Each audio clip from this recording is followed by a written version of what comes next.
Miami, you could feel it before they fired their coach. You could sense it. I could predict it. Detroit feels similar to Miami. They're the Miami of the North. How long does that coaching staff stay intact in Detroit? Because there's some real talent there. Oh, baby, there is trouble right now in Detroit. And, Colin, they come off that Monday night loss to the Seahawks, and everyone says, oh, the refs robbed them and all this. Well, you'd think they'd be going home and they'd be motivated. They lose 42-17 to the Cardinals on their home field.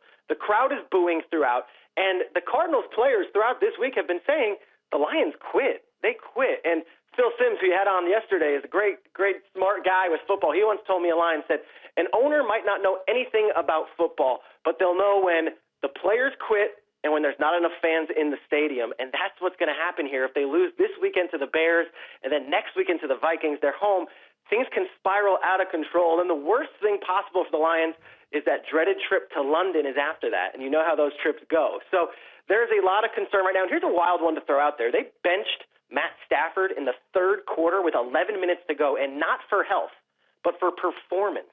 They put Dan Orlovsky in with 11 minutes in the third quarter left. And what's that tell me? It tells me that Jim Caldwell is telling everyone on that team, nobody is safe. And they've already paid Stafford all of his guaranteed money. I know it's crazy to think. He's a former first overall pick. He's been with the Lions and taken them to the playoffs twice. Entering year 8 next year, there's a chance that they can get out of this contract if they want, scot-free. And if they have a top 5 pick, it's not the craziest thought.